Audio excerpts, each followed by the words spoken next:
And here we go with seasonality and controlling costs today on the Logistics Life. And I actually have to click the intro or else it doesn't go.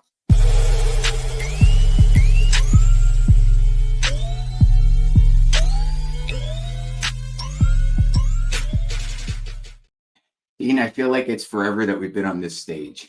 Normally we're doing this in a different software program. So now I'm getting into StreamYard and I'm forgetting what to do, brother.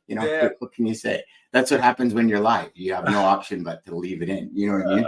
Yeah. How are you, buddy? Yeah, I'm good, thank you. Yeah, good to be with you as always on our Wednesdays. Yeah, loving it. And I love Wednesdays that precede your Tuesdays calls because it just gives a little bit more insight. And I'm interested today because I know this. So I guess I'll rephrase it. All the way back from when I started in this industry close to 30 years ago, the seasonality thing for me was always a game changer. Yeah. Like that mid Q2 and all of Q4 pretty much were close to 40, sometimes some years even 60% of my revenue for the year. Interesting. I had a lot of wrapping paper clients. I had a lot of retail clients that just like ramped up, right? Like one of my clients in particular, actually two of them in particular, I had the two pretty much at that time only wrapping paper companies in North America. Right. Clio Wrap and Plusmark. Now I think Plusmark's been bought by Hallmark. Right. Or American Greetings, I guess, for a larger scale. But I remember, Dean, it was one of these things where I could literally take 3/4 of the year off and still like come out on top at the end of the year with these two accounts. Right. And to me, that seasonality, I always included in my budgeting, in my projections and all that kind of stuff. And one thing that I thought of immediately when all this seasonality started to go away during COVID, right? Like when the first wave of the pandemic hit, it took seasonality right out of the picture. Was the fact that, wow, because I'm sure there's more people out there like me that really counted on this seasonality as like, for lack of a better term, like a Christmas bonus or a summer bonus or a start of the year bonus, like depending on what commodities or what companies or industries you were in. Do you know what I mean? I do. So if you can, just for maybe more for newer reps out there that are watching and listening to this, let's dive into a little bit of seasonality, kind of what some of the stats are in seasonality and the way it disappeared. Because if any rep got into this industry like COVID or after, they haven't really seen that massive influx of seasonality. Yeah. Seasonality was absent for entirely during the pandemic, right? For all the reasons that we've talked about, and we've been watching it creep back in, but seasonality has been muted by this excess capacity we've had in the market. It's kind of just put a dampener on any seasonality that I would normally expect to see. Now, on the other side of it, we've got fairly soft demand. So when you combine those two things, what you start to see is a fairly flat market. And when you look at our line charts, whether you're talking about spot rates or load to truck ratio, load posts, they follow a seasonal pattern, but at a much lower amplitude. So what you're seeing seasonality, but it's like instead of a mountain, it's like a speed bump, right? If you think about how a chart looks. So in normal seasonality this time of the year, we would see demand pick up. Produce season starts to drive a lot more demand. People start traveling more, doing more things. There's just lots more happening in the warmer months. But we're just not seeing the lift that we would normally expect to see. And I think that one of the reasons is we're at and this is going to sound strange, Dan, the market, the capacity side of it's pretty tight. And last week's show, we talked about it doesn't take much to disrupt the market because the week prior we had road check week right now. So if you think about how does a fairly innocuous road check week, it's just a random safety blitz on trucks running on the interstates. How does it cause rates to go up 8 to 10 cents a mile in a week? Well, if things are running pretty tight, right? Imagine that rubber band is kind of stretched out right now.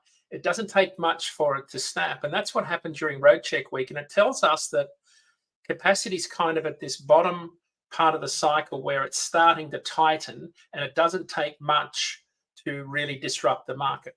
So having said that, you may see seasonality in spot rates come back if capacity tightens, but we don't know that's going to happen just yet because there's no demand triggers. So normally, if you think about seasonality in terms of spot rates, for those that are new to the industry, from the middle of April to July 4, reefer rates go up 20 to 25 cents a mile. That's seasonality, right? So there's more produce being moved. The peak in produce shipments in the US is July 4 each year. That's the peak number of truckloads. The peak out of Florida and Mexico is at the end of May. So we're coming up on both of those seasons. And then you start to get into the California season, which starts to peak more towards July, August, right? Because it produces a lot more produce a lot longer in the year because of the climate. So there's a couple of examples of seasonality. But if you think about the national freight rate needle, if a normal produce season would lift spot rates 20 to 25 cents a mile between now and July 4, this year the seasonality would be more like 10 to 12 cents a mile, about half what we'd normally see. So you can measure seasonality by just normal things that happen. We look at it in terms of the impact of seasonality on spot rates and load to truck ratio. Right now, there's you can see a little bit of a bump, but it's nothing like what you'd normally expect to see with seasonality.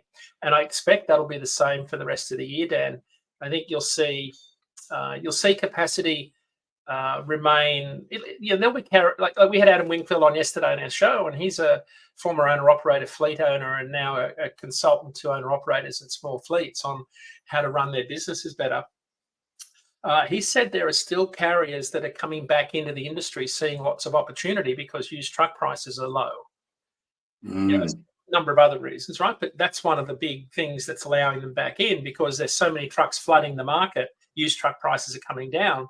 So if that's the case, and we've still got excess capacity and more people are joining, it tells me that the capacity side of our industry is going to remain more oversupplied than undersupplied for the rest of the year, which, when you think about seasonality, we'll probably see another peak shipping season in that October, November timeframe fairly flat again from a rate perspective.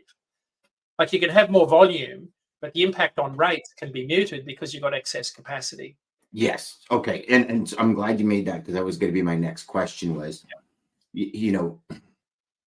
so seasonality might be there from freight volume perspective, right. But the I don't know if this is the right wording, but the ordinary person might not see it right. because of the capacity. So there won't be that normal, for all of you watching and listening, pre-2020, that normal spike in that seasonality when it comes to rates. There'll be just more trucks than loads, not by a lot, but there'll be more trucks than loads. That means for 3PLs and all of the logistics providers, there won't be that capacity crunch that's causing a surge for, in calls to find trucks. Mm-hmm.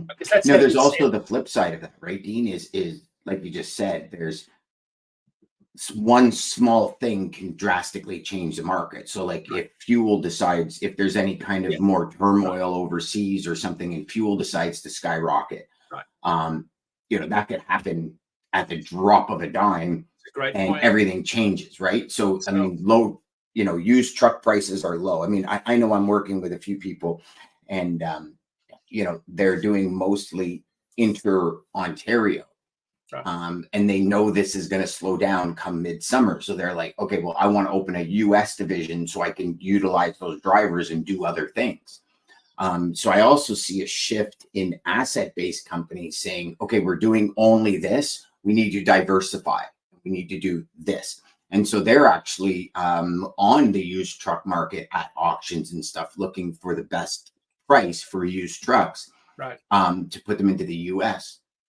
So even that type of thing is actually going to be, the capacity is going to increase with that type of thing, where, you talked about it before, where, you have friends that kind of retooled into a specific niche, and it's not necessarily carriers leaving the market, but I think it's a bigger piece of carriers more retooling over anything else. Right.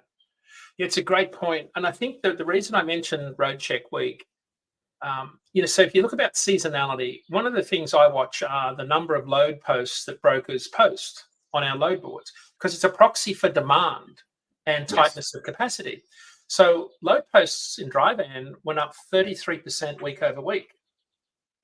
Right? For Road Check Week. Just for Road Check Week. I could see that. Right. So, and it was even worse off the West Coast, right? Because of the produce season and reefer carriers and limited roads out of the state, and the authorities set up camp on the 3 main highways off the West Coast. So to your point, it's not going to take much to upset this market, because if Road Check Week can cause a disruption like that, it tells me that capacity is getting down to that level where it's starting to tighten.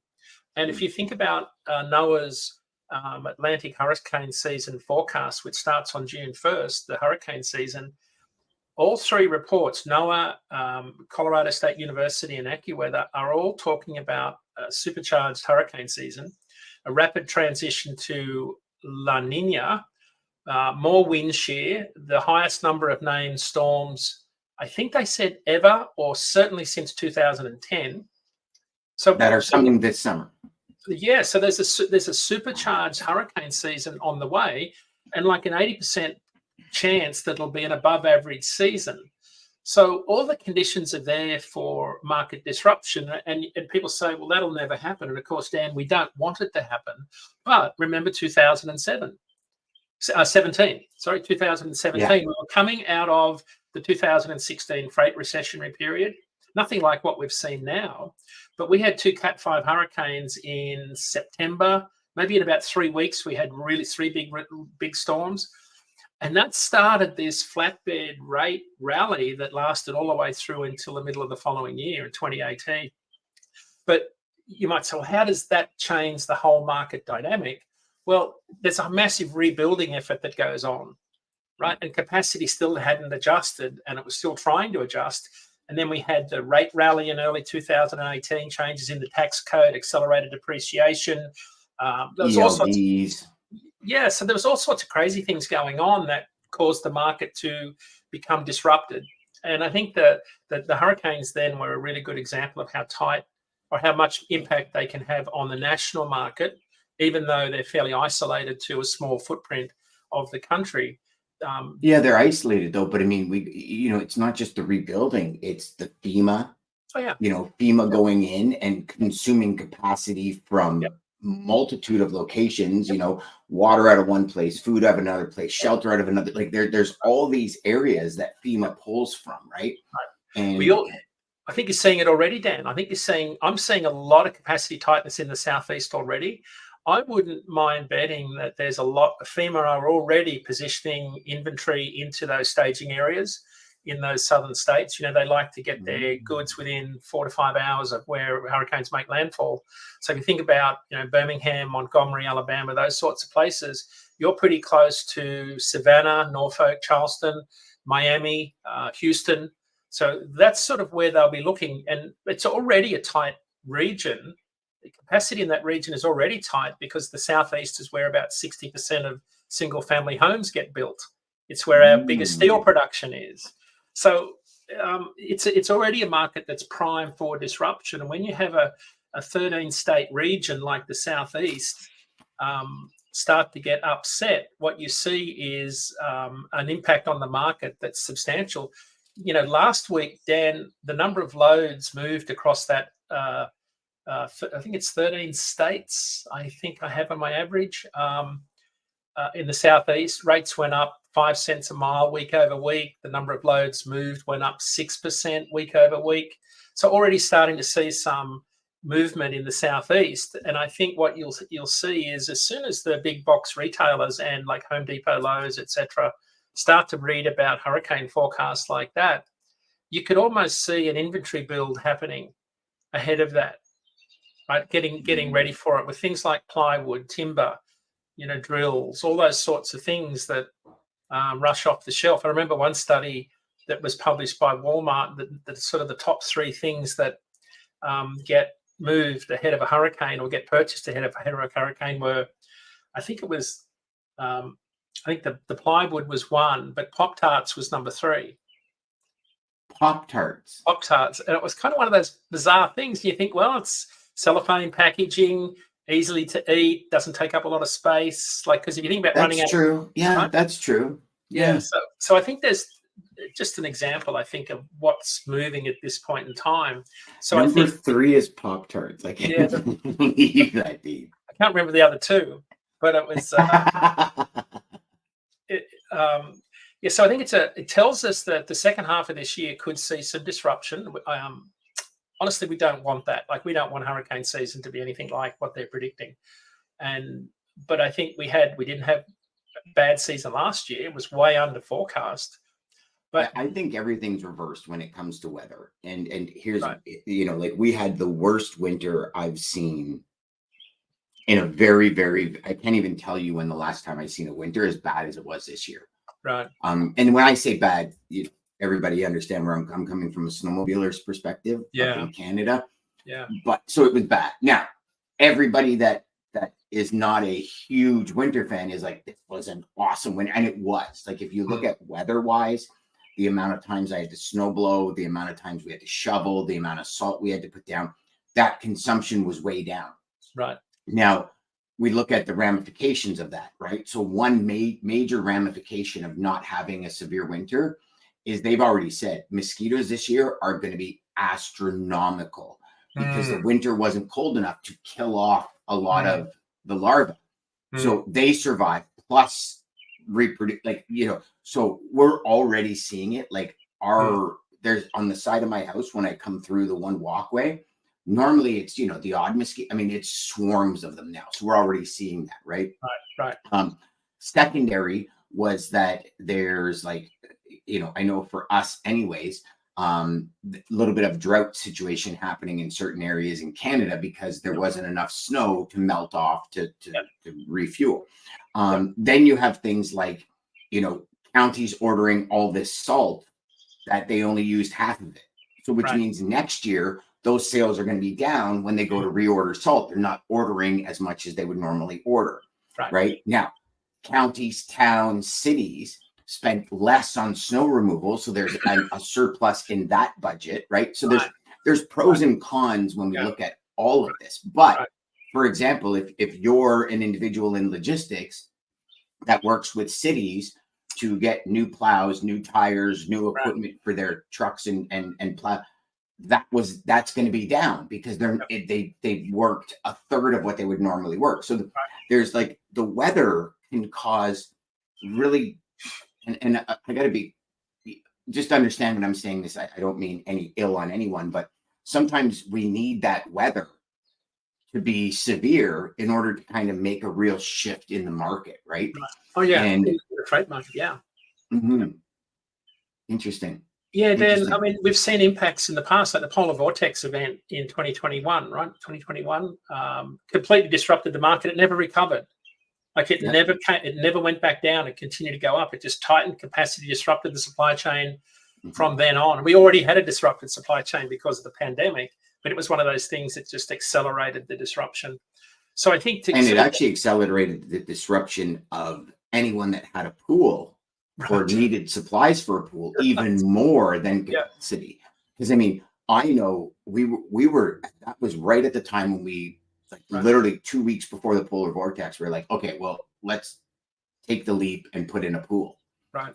And it was like instantly, it was like you had to take whatever you could find, no matter what. Like, even to the point where I had to take pipe that was half the size of the pipe I wanted. Right. Just because it's all they had. So it's like, it's this or nothing. And you're like, well, I'll take it. And that was consistent across the board with people that were going through this. And we even had some people in there like, listen, like, we don't know if it's going to be 2 weeks, 3 weeks, 6 weeks. And I'm like, well, what happened? And well, all of our pool supplies are going down to Texas. Right. because the polar vortex just throws people's pipes and pools and pumps and everything instantly. Like, so yeah, I mean, it's you talked about that, that weather pattern or that storm or that disruption being isolated to one area. Yeah. But it's like taking a huge boulder and throwing it in a crystal clear pond, right? Yeah. It impacts every shoreline, no matter how far it goes out. It impacts it in some which way, shape, or form. I mean, that's one reason why I love this industry. Right. And these are good discussions to be having with your customers, right? These are the important discussions to be having, because I think you get lulled into a false sense of security, right? We talk about the dog days of summer, right? Which reminds me, I've got to write another piece about that to explain what it really means. And like the 100 deadly days of summer on the road, like all of these things that happen, you kind of get, it's kind of like you get into a malaise, if nothing, it's like that recency bias where you kind of forget about how severe things were way back when. And I think in the freight market, I tend to have a pretty realistic view, because I know it won't take much to change things. And then suddenly everybody will be saying, where are all the trucks? What happened? And people will be paying the price for driving the market down. So, and we know that replacement rates for contract shippers are still coming down, Dan. Like, they're still driving rates down, which is kind of a little bit concerning, because it just means that the price pressure being put on carriers it'll have an effect, because they at some point say, we can't do this anymore. I'm just looking at replacement rates coming in now for dry van. Then they're coming in 6% lower in dry van. So that means that contract rates coming into routing guides based on recent RFPs are 6% lower than the ones they're replacing from last year. So contract rates are still coming down. Spot rates are flat. Right? Remember that the contract follows spot on a 4 to 6 month lag. So it's definite that spot rates are kind of flattening out. Like, there's no question they're flat, but they're almost like what they were last year, which was pretty flat. And between now, because last year we had the same seasonality with road check week disruption, exactly the same. Rate increase was a bit higher, but from here, rates went up because of road check week, and they kind of went up maybe 4 to 5 cents by July 4, and then fell away. So we had this market disruption that it wasn't like a peak in rates. It was kind of this plateau. And that's what we're seeing shape up right now. And that's kind of there is seasonality, but a lack of it. And that's the challenge that we're trying to deal with right now, is giving people some direction about where the market's going. But all of our data points point to a 2019, 2023 type freight year, right? Which was a pretty flat year most of the way across the board. I mean, 2019 was worse than we are now from a rate perspective. Much worse. Way worse. And I think everybody forgets that because of how high the rates went for the couple of years after that, right?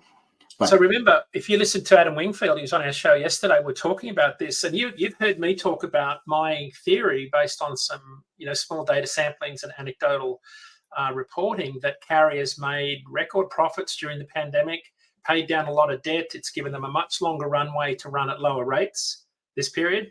Adam was able to confirm that. And he works with a lot of carriers who have done just that. The smart operators who managed their money well, paid down a lot of their debt, have got a good business plan. So he confirmed that's exactly what. So the difference between now and 2019 was the pandemic that created so much profit that even though we've got excess capacity in a fairly flat freight market, carriers can stay in the market a lot longer. Heck, diesel just dropped to $3.75 nationally yesterday. So diesel's come down even more, which kind of again goes against all of our expectations, I think, because of what's going on in the Middle East. Yeah. So Dan, all the lower diesel prices, lower levels of debt level, smarter operators. I get a feeling that capacity is going to remain pretty. It's going to be, I won't say it'll be tight, right? But it won't take much to disrupt things, I think is the point. Because Adam was able to confirm on the show yesterday that a lot of the marginal carriers have exited and shut up shop and said, we can't sustain these higher operating costs. Mm-hmm. But he said there's a lot of carriers that are seeing opportunity and coming into the market. So, we see for every 10 that leave, 8 join. So it kind of tells me that some sectors are going to be tight. Your market, Dan, in particular out of Canada, I don't know if you saw Jason Miller's post yesterday on cross-border traffic. No. Cross-border southbound truck crossings reached a peak in 1999 to 2005. They're down about 15 to 20% from that level. He said truck crossings are roughly 100,000 a quarter from where they were in 2017 or 2018. Wow. So southbound truck crossings from Canada to the US have yet to recover to pre-COVID levels and are down about a fifth from where they were 20 years ago. They're a really good post on it. And when we kind of see that with our partners on the link load board, upload link up in Canada, we see volumes, back to sort of normal pre-pandemic levels.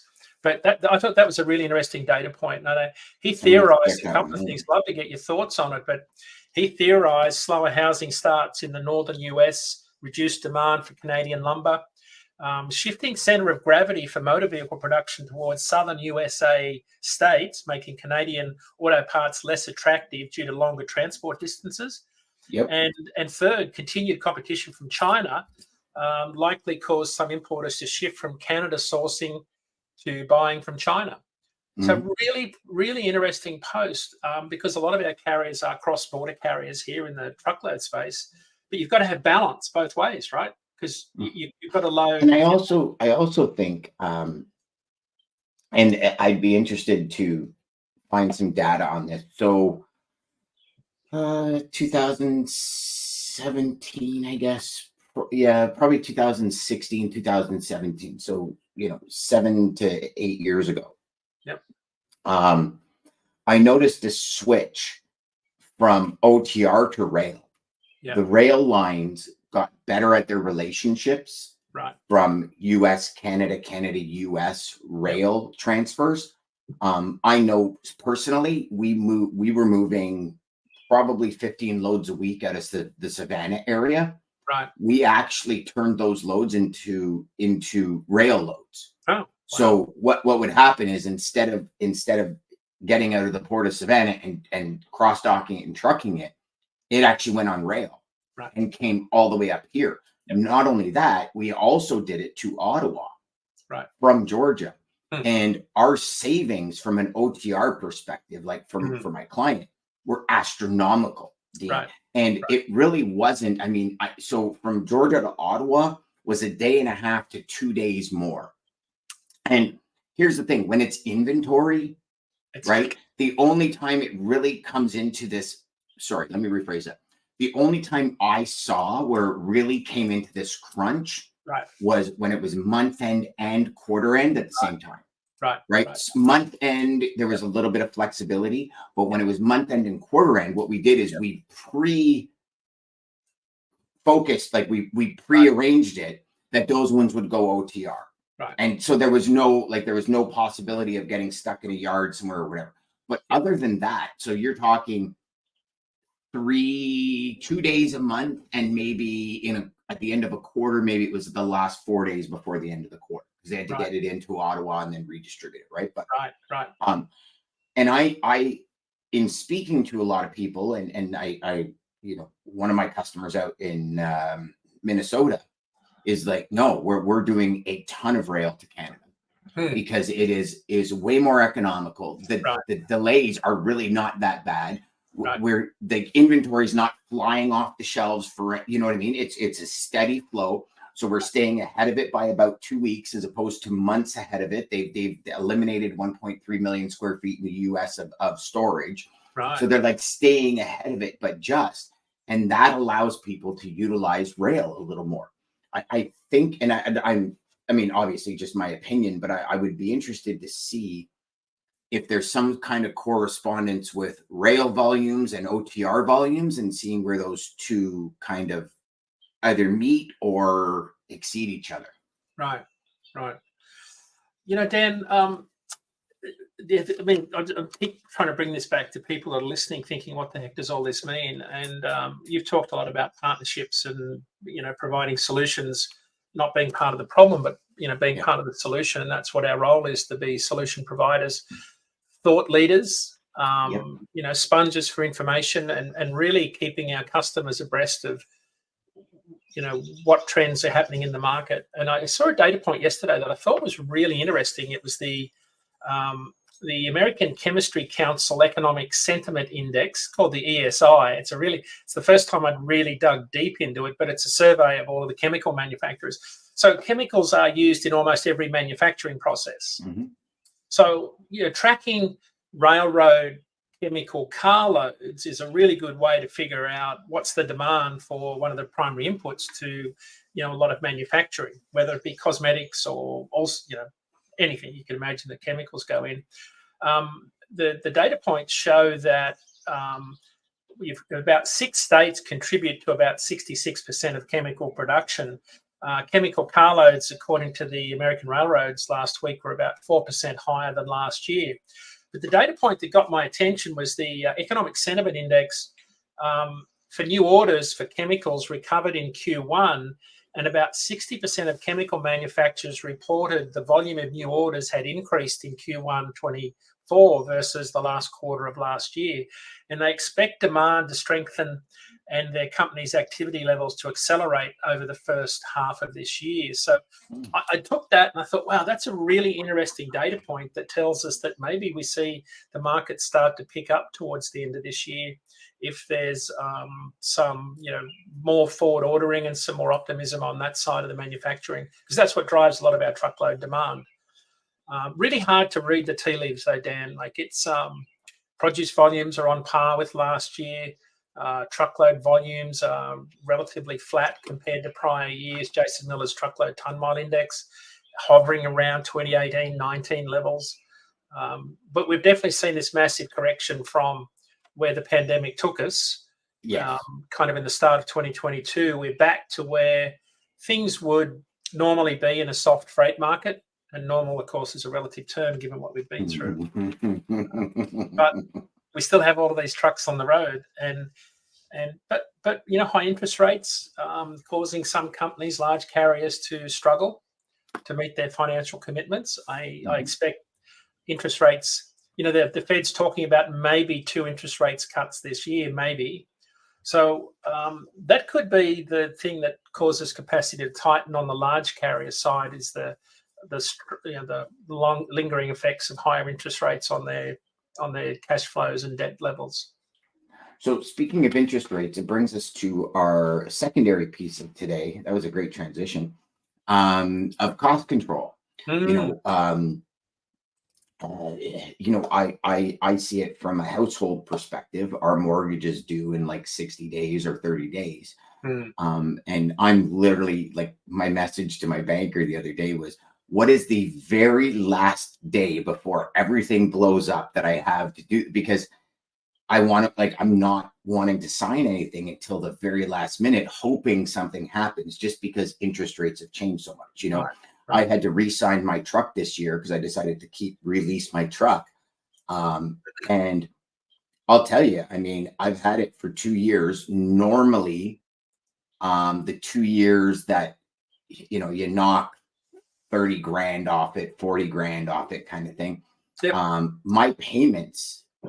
So normally when you release, your payments would be about $80, $70, $80 less. My payments are $20 less, right, because I went from a 1.9 to like a 6.5% interest rate.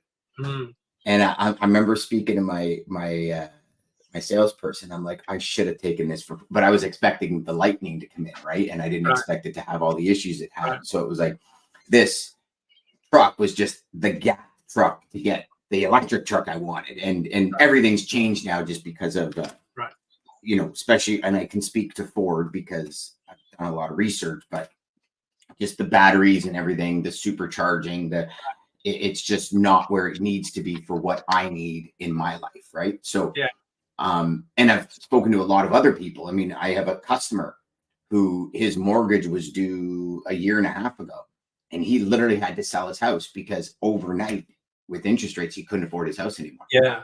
And it's like one of these things where you start really looking like this controlling cost thing is huge. I mean, in our company right now, we talk about it every week, at least once, if not twice a week. We look at it and say, okay, what is this going to cost? What is that going to cost? How many seats does that represent that? Where is the ROI?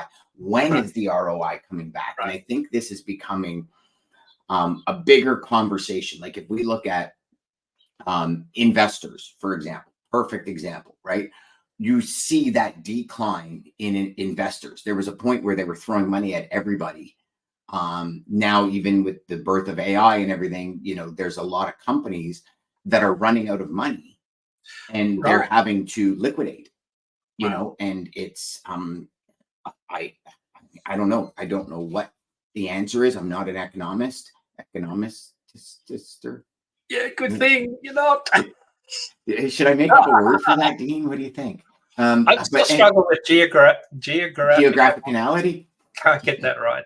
I was going to try and weave it into seasonality, but to your point about cost control, I wrote a blog post this week about cost control because my inference for carriers was in the absence of seasonality and any material lift in spot rates, that means cost control is going to be where your margins are, right? So you've got to control costs. That's going to be the absolute key.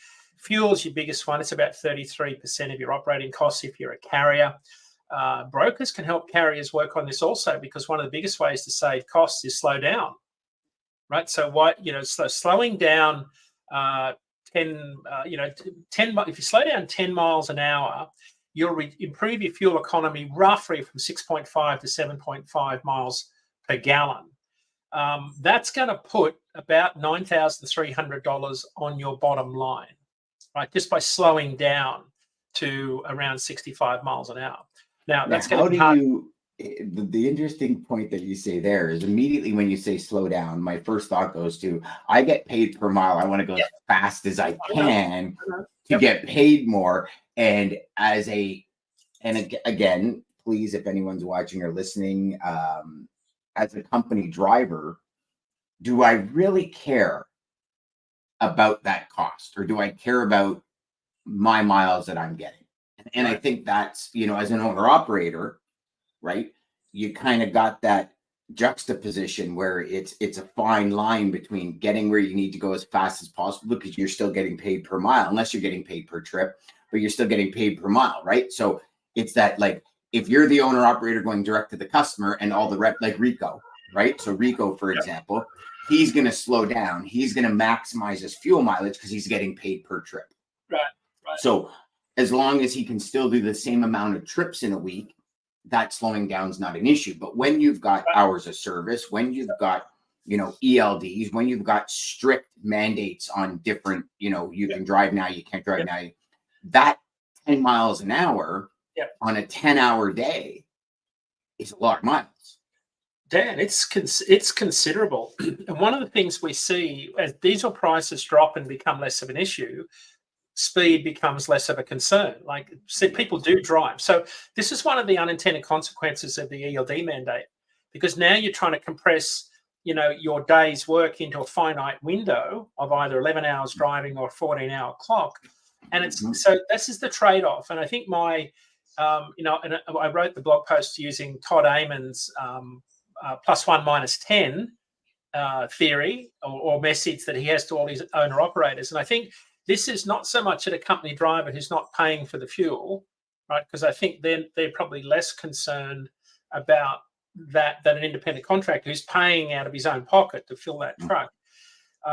When Todd Amon talks about +1 - 10, what he's talking about doing is doing one extra trip per month, one load extra per month, and slowing down 10 miles an hour. An extra load per month at current rates adds about $10,000 a year to the business after you take out costs. And if you slow down 10 miles an hour, the combination of those two, Dan, can put $20,000 on your bottom line. So that kind of, that's equivalent to a substantial rate per mile increase. I should know exactly what that translates into. But the theory is a really good one. And Todd has said people are doing that, +1, -10. I like it. It's simple. It's catchy. Do one extra load per month and slow down 10 miles an hour. And I think I see a lot of people speeding, like driving too fast, not breaking the speed limit, right? Because, trucks are geared to run at a certain RPM. Lower speeds are obviously got better fuel economy, but they're driving in excess of that, under the speed limit, maybe up to 75, and then they'll pull up and burn an hour. And so the point of speeding was pointless. It didn't make any difference. You shouldn't have been doing that. So it's about trip planning. I think for the smart operators out there, and this is where brokers can help, is with the trip planning, the appointment times, not setting unrealistic pickup windows, delivery windows, those sorts of things that encourage carriers to, take those risks. And I'm not sure, maybe it's unfair to ask of anyone in the 3PL space to be remotely concerned about that. But that's where carriers. But I think they have to be, though, Dean. I remember a driver telling me one day, having a conversation with him, and he was sitting at the shipper, and I'm like, I'm sorry, man. I go, they told me they needed it as soon as possible. He goes, Dan, here's one thing about my job. It's always hurry up and wait. Right. Always. He goes, they want my truck here. They want their load here. And as soon as it's here, it's like, okay, it's here. It's like, yeah, but we got to get this done first. He goes, and he actually just said exactly what you said. He goes, I could have slowed down. Yeah. I could have chilled. I could have had a relaxing drive in and made it here just in time. And he says, it's the hurry up and wait mentality is, it's a pandemic across the board in logistics. And it's always, I need it now. I need it now. I need it now. And then, give us an hour. We'll get to you. Yeah, no, it's like, so Dan, this has been the case in multiple continents for probably 50 years that I've been studying the trucking industry. I was always amazed at having to double tarp loads of steel out of BHP Steelworks in Australia, double tarp, like not just one canvas tarp, two. So straps, chains, carpet across the corners so the tarp doesn't get ripped. I mean, these are 200-pound canvas tarps. These are heavy, right? No rigging, no supports, like dark, and you'd overnight to get it there to the delivery point. And guess where they'd stack the steel? Outside in the yard. And it goes into inventory, and we probably won't use it for another month. You think this is like lack of supply chain visibility in the extreme. Mm-hmm. But then this is not an isolated case. This happens every single day in every part of the world. And that's why there's this disconnect between how truck drivers think and behave and how shippers and supply chain managers think. If there was a little bit more transparency between the two, I think you'd find a lot better transportation cost control and a lot more productivity on the carrier side, a lot more economic viability. Well, I had a customer once that they needed warehouse space, and it was almost impossible to find in the area they wanted. And I called them up and I said, okay, I found some. I said, but it's outside. And this was all stone. Yeah. And they're like, oh, no, we can't store the product outside. And I'm like, why? And they're like, oh, no, it's bad for the product. I'm like, oh, okay. And lo and behold, I go to their office for the first time. They've got 80,000 square feet of product outside. Oh, yeah. And I'm like, and they're like, oh, no, this is normal. Like, we keep it outside all the time. And I'm like, okay, but hold on. I go and for me, it was more of a cost factor. It's like you just doubled the price of the warehouse, right? Because you wanted it inside as opposed to outside where I could have said, no. But and it's like, to me, I was just like, and they're like, well, when we have to load and it's raining or when it's winter time. And I get that. I totally understand that. Right. But it's like, okay, this was a short-term thing. Why would you want to spend double that for a 3-month period? Right. For very limited times when there'd be issues on specific product. And so, I don't know. But one of the great mysteries of our time, Dan, is this massive disconnect. You've heard me say on the show here that, the small gap between the back bumper and the loading dock is where efficiency goes to die in transportation. For all the dock bumpers out there, you'll know exactly what that means. It means once you get to your dock, when you finally got there and they haven't moved you, you're going to sit there and stare at that red light until it turns green, and you start to see things after a while because it just seems to never happen, as in the green light comes on and you're good to go. So my longest, again, repeating myself here from 2 years ago, but my longest on a loading dock was 13 hours to load 12 pallets of groceries at Woolworths. And this was after overnighting with produce the night before. And you can't sleep, Dan. You can't get in the bunk and sleep because you're worried about the light turning green and you being asleep. Ah, okay. See, I always thought that, I mean, I've always seen the light turns green and they kind of bang on the door and say, like bang on the trailer and say, you're good to go. They could care less. No, they're not telling. Well, if you stay in bed asleep, they're going to come and bang on the door. Yeah, I would say, like, screw it. You told me to be here overnight and you want me to be here for 13 hours. I'm crashing. The worst part, Dan, is you'll hear you're back onto the dock and it's kind of like a bit of a head fake. They'll trick you. They'll quickly race 2 pallets on. You'll feel the truck banging as the forklifts go in and out. And then there's nothing for hours. And you think, come on, please. It can't be that hard. There's only 6 You trucks. ordered this. You wanted me here at this time. And now you're doing, yeah. Yeah. Awesome. All right.